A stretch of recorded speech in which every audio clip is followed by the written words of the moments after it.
2026 সালের বিশ্বকাপে আর্জেন্টিনার গোলকিপার হিসেবে কারা থাকবেন তা নিয়ে এখনই ভবিষ্যৎবাণী করা কঠিন। তবে বর্তমান ফর্ম এবং ভবিষ্যতের সম্ভাবনার ভিত্তিতে কিছু নাম আলোচনা করা যেতেই পারে।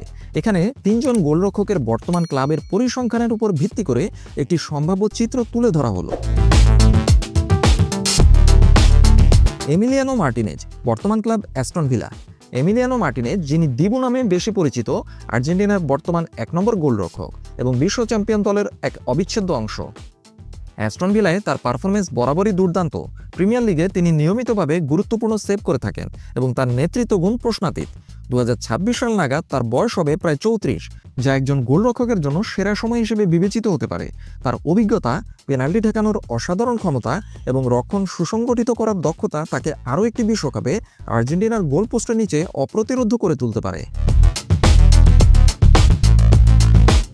চলুন দেখে নেওয়া যাক এমিলিয়ানো মার্টিনেজের ক্যারিয়ার পরিসংখ্যান। এমিলিয়ানো মার্টিনেজ প্রায় 156টি ম্যাচ খেলেছেন, ক্লিন শিট রেখেছেন 55টি ম্যাচে, সেভ করেছেন প্রায় 71%। উল্লেখযোগ্য অর্জন: ফিফা বিশ্বকাপ জয় 2022 সালে, কোপা আমেরিকা 2021 সালে জয়। অ্যাস্টন ভিলার হয়েও বেশ কিছু ব্যক্তিগত ও দলীয় সম্মাননা অর্জন করেছেন এমিলিয়ানো মার্টিনেজ। জেরেনিমো রুলে, বর্তমান ক্লাব মার্সেই। জেরেনিমো রুলে, যিনি বর্তমানে মার্সেইতে খেলছেন, একজন অভিজ্ঞ এবং নির্ভরযোগ্য গোলরক্ষক। তিনি এর আগেও আর্জেন্টিনার দলে সুযোগ পেয়েছেন এবং তার সক্ষমতা প্রমাণ করেছেন। রুলির রিফ্লেক্স এবং 1-on-1 পরিস্থিতিতে তার দক্ষতা অসাধারণ। ফরাসি লিগে মার্সেইয়ের হয়ে তিনি নিয়মিত খেলছেন এবং তার পারফরমেন্স স্থিতিশীল। 2026 সালে তার বয়স হবে প্রায় 32, যা তাকে মার্টিনেজের যোগ্য প্রতিদ্বন্দ্বী করে তুলতে পারে। যদি তিনি তার ফর্ম ধরে রাখতে পারেন এবং বড় ম্যাচগুলোতে চাপ সামলাতে পারেন, তাহলে তিনিও বিশ্বকাপের দলে জায়গা করে নিতে পারেন। চলুন দেখে নেওয়া যাক জেরেনিমো রুলির বর্তমান ক্যারিয়ার পরিসংখ্যান।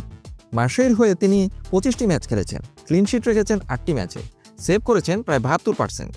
পূর্ববর্তী ক্লাবে উল্লেখযোগ্য পারফরমেন্স: ভিয়ারিয়াল এবং রিয়াল সোসিয়েদাদের হয়ে দীর্ঘ সময় খেলেছেন জেরেনিমো রুলি। ইউরোপা লিগ জিতেছেন ভিয়ারিয়ালের হয়ে। ওয়াল্টার বেনিটেজ, বর্তমানে ক্রিস্টাল প্যালেসে খেলছেন, একজন প্রতিভাবান গোলরক্ষক যিনি ধীরে ধীরে নিজের জাপ চেনাচ্ছেন। তার উচ্চতা এবং এরিয়াল বলে তার নিয়ন্ত্রণ অসাধারণ।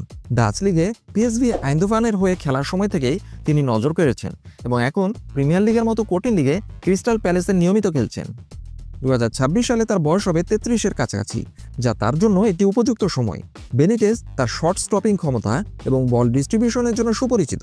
যদি তিনি প্রিমিয়ার লিগে ধারাবাহিক ভালো পারফর্ম করতে পারেন, তাহলে তিনিও আর্জেন্টিনার বিশ্বকাপ স্কোয়াডে জায়গা পাওয়ার জন্য একজন শক্তিশালী দাবিদার হবেন।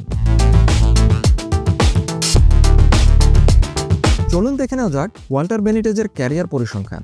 ক্রিস্টাল প্যালেসের হয়ে প্রায় 31টি ম্যাচ খেলেছেন, ক্লিন শিট রেখেছেন 9টি ম্যাচ, সেভ করেছেন প্রায় 70%। উল্লেখযোগ্য পারফরমেন্স: পিএসভি আইন্দোভানের হয়ে নেদারল্যান্ডস লিগে দারুণ পারফর্ম করেছেন, লিগ শিরোপা জিতেছেন।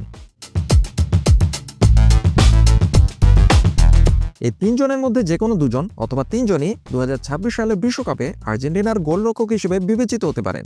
শেষ পর্যন্ত কে সুযোগ পান তা নির্ভর করবে তাদের ধারাবাহিক পারফরমেন্স, ইনজুরি থেকে বেঁচে যাওয়া এবং কোচ লিওনেল স্ক্যালোনির সিদ্ধান্তের উপর। বিশ্বকাপে আর্জেন্টিনা দলের জন্য রইল অফুরন্ত শুভকামনা।